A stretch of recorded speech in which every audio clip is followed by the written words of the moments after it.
प्रभु यीशु के सामर्थ्य नाम में आप सबको जय मसीह की। Praise the Lord. परमेश्वर पिता का धन्यवाद हो कि प्रभु ने एक और दिन, आज की सुबह को हमारे जीवन में परमेश्वर ने जोड़ा है। आइए हम प्रभु का धन्यवाद करें और उसके वचन की ओर अपने मन को लगाएं। मेरे साथ मत्ती के सुसमाचार अंतिम अध्याय 28 को निकालिएगा। उसका 6 वचन देखिए। यहाँ इस प्रकार से लिखा है, वो यहाँ नहीं है परंतु अपने वचन के अनुसार जी उठा है। आओ यह स्थान देखो जहाँ प्रभु पड़ा था। Praise the lord, hallelujah.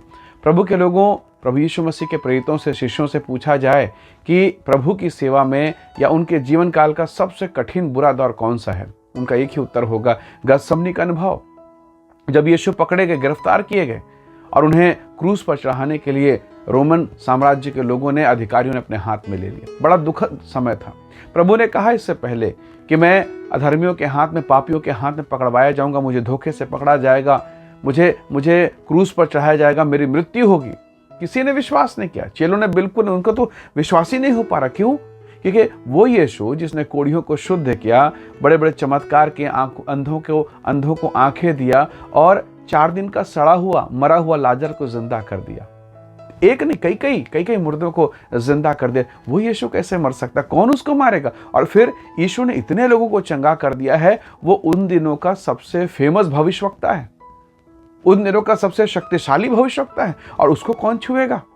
वो उतना शक्तिशाली प्रभु है, उसको कौन हाथ लगाएगा? मतलब आज प्रेरित, आज चले इतने कॉन्फिडेंस में चल रहे थे, और यहाँ तक कि उनको ऐसा लगने लगा था जैसे किसी ऑफिस में अगर हमको कोई काम हो और वहाँ अगर हमारा कोई परिचित का व्यक्ति हो तो हमें लगता है कि बस हम वहाँ जाएंगे, हमारा काम हाथों हाथ होगा, कौन रोकेगा? मेरा परिचित का है ना, मेरे नगर, मेरे मोहल्ले का, मेरे रिश्तेदार का जो परिचित व्यक्ति है ना, मेरा रिश्तेदार है वो।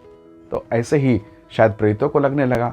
उनको लगने लगा कि यीशु मसीह जब 4 दिन के सड़े हुए डेड बॉडी को जिंदा कर सकता है, तो उनको शायद अपने बारे में भ्रम हो गया हो कि हम तो यीशु के साथ साथ चलते, यदि हम मर भी जाएं तो हमारा प्रभु है ना, हमें उठा के फिर जिंदा कर देगा। यानी अब मृत्यु का भय उनके जीवन से अलग हो गया। अब उनको लगने लगा हम बहुत पावरफुल पोजीशन पर हैं। पर एक दिन जो प्रभु ने कहा वो हुआ। यीशु मसीह गतसमनी के बगीचे में पकड़े गए। सारी भलाई करने के बावजूद, सारे चमत्कार, अद्भुत काम करने के बावजूद लोगों ने पकड़ा। यीशु मसीह के साथ दुर्व्यवहार किया गया, कोड़े लगाए, बेंत लगाए और उसे क्रूस पर कील से ठोक के मार डाला गया, उसे मार दिया गया। चेले तितर बितर हो गए। उनके सोच में नहीं था ये एम्माउस के नगर में कोई भाग रहा है, कोई कहीं भाग रहा है, सब भाग गए। भीड़ तितर बितर हो गई।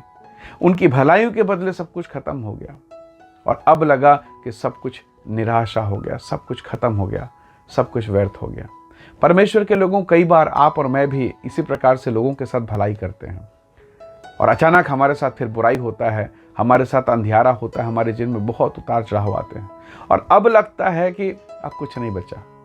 अभी महायाजक, धर्मगुरु, सैनिक, यीशु मसीह के विरोध में काम करने वाले लोग अब हंस रहे हैं, ठट्ठा कर रहे हैं और बोल रहे हैं इनका काम तमाम हो गया, अब इनका गुरु नहीं रहा, तितर बितर हो गए। और लोगों ने सोचा हाथ झाड़ते हुए, शायद अब सब कुछ खत्म। परमेश्वर के लोगों, हो सकता है जैसे गुरुवार और शुक्रवार, गुड फ्राइडे का अनुभव शिष्यों के साथ था, आप भी अपने जीवन में वो अनुभव कर रहे हैं कि आप भी इस प्रकार की पीड़ाओं, दौड़, तिरस्कार से, इस प्रकार के माहौल से होकर आप गुजर रहे हैं, जहां आपके अपने लोग आपका तिरस्कार करें, आपका अपमान करें, आपको पीड़ाओं से होकर गुजरना पड़े। ऑफिस में, कार्यालय में, जहां आप काम करते, जिस नगर, जिस समाज में आप हैं, या हो सकता है जिस स्थान पर आप हैं, यीशु मसीह के नाम के कारण लोग आपके साथ इस प्रकार का व्यवहार कर रहे हैं। संभव है, पर याद रखिएगा, परमेश्वर ने कहा है कि जितने हथियार तेरे हानि के लिए बनाए जाएंगे, उनमें से एक भी तुझ पर सफल ना होगा। प्रभु ने कहा अंत में मैं तुम्हारी आशा पूरी करूंगा। प्रभु के लोगों, सोचिए, पूरे इज़राइल में, पूरे यरूशलेम में शुक्रवार और शनिवार उन शत्रुओं का, क्रूस में चढ़ाने वालों का दिन था। वो हंस रहे थे, वो मुस्कुरा रहे थे, अब इनका सारा खत्म हो गया, सारा काम खत्म हो गया। लेकिन रविवार के सुबह यीशु मसीह कब्र और मृत्यु के बंधन को तोड़कर जी उठे। Praise the lord, hallelujah. परमेश्वर के लोगों, यदि आज आप अपने जीवन में शुक्रवार का अनुभव कर रहे हैं, गुड फ्राइडे का अनुभव, वेदना, पीड़ा, अकेलापन का अनुभव कर रहे हैं, याद रखिएगा परमेश्वर आपके दिन में, आपके जीवन में सबत का भी और उसके बाद फिर रविवार का भी अनुभव लेके आएगा। वो पुनरुत्थान की सामर्थ्य आप में आएगी, ताकि आपके जीवन के लिए जो हथियार बनाए गए थे शत्रुओं की तरह, वो सफल ना हो, और परमेश्वर आपके जीवन में अपनी आशीष को प्रकट करेगा, आपको उस महिमा में खड़ा करेगा। परमेश्वर के लोगों, प्रभु यीशु मसीह को वो नाम मिला जो सब नामों से ऊंचा है। अब उसके प्रेरित, अब उसके शिष्य जय जयकार के साथ खड़ा हो गए। हालेलुया। अब यीशु को क्रूस पर चढ़ाने वाले उसे दोबारा क्रूस पर नहीं चढ़ाएंगे, क्योंकि मालूम है वो मृत्युंजय है, वो मृत्यु के ऊपर है, वो दंड के ऊपर है, वो परिस्थितियों के ऊपर है, वो संसार की शक्तियों के ऊपर है। Praise the lord, hallelujah.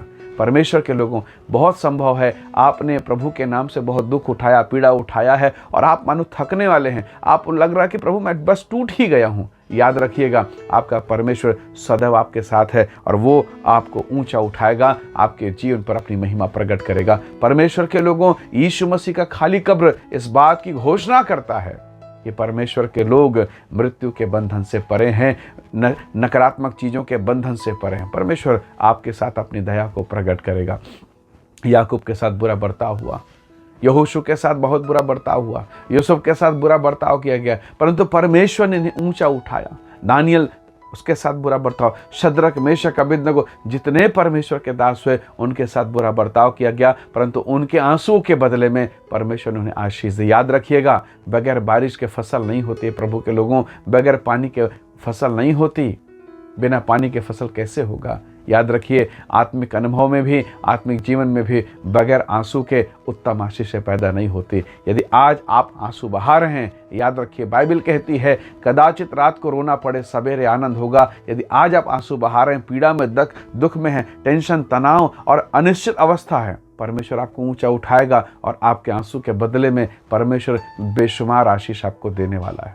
आज आप रो रहे हैं, एक दिन प्रभु आपको उठाएगा और वही आंसू आपकी गवाही बनेंगे। इसलिए परमेश्वर के साथ चलते रहें, पीड़ाओं में चलते रहें, दुख में चलते रहें। एक दिन परमेश्वर आपके जिन पर अपनी महिमा प्रकट करेगा, अय्यूब के समान आप दुगने भाग के अधिकारी होंगे। इज़राइल का परमेश्वर निसंदेह आपको आशीष देगा। उसका वायदा है, मैं तुझे कभी अनाथ ना छोड़ूंगा। उसने कहा है यहोशू से, मैं तुझे कभी अकेला ना छोड़ूंगा, मैं तुझे धोखा नहीं दूंगा। वो परमेश्वर महान है। उसने आपके मेरे लिए क्रूस पर अपना सब कुछ दिया है। प्रभु के लोगों, वो अभी भी आपके लिए बेहतर वस्तु देना जानता है। आइए धन्यवाद करें परमेश्वर की महिमा के लिए, क्योंकि ये समय है कि हम आंसू के साथ उसकी स्तुति करें, उसकी महिमा करें, उसके नाम को ऊंचा उठाएं। प्रभु इन वचनों के द्वारा आपको आशीष दे। आइए दुआ करें। सर्वशक्तिमान पिता, मेरे प्रिय लोगों को छू अनुग्रह कर आशीष दे। इनके अपमान के संते, इनके जीवन में दुख और क्लेश और पीड़ा के संते आप इन्हें दुगना प्रदान करने वाले हैं। इसके लिए धन्यवाद प्रभु। आप इन्हें ब्लेस करें, आशीष दें, अपनी महिमा से परिपूर्ण करें। पवित्र आत्मा की सामर्थ प्रभु यीशु के नाम से कार्य करे। पिता धन्यवाद सारी आशीषों के लिए। महिमा और आदर आपको देते हुए विनती उद्धार करता प्रभु यीशु के नाम से मांगते हैं, आमीन, आमीन। प्रभु आप सबको बहुत ऐसे आशीष दे। बहुत धन्यवाद। जय मसीह की प्रेज द लॉर्ड।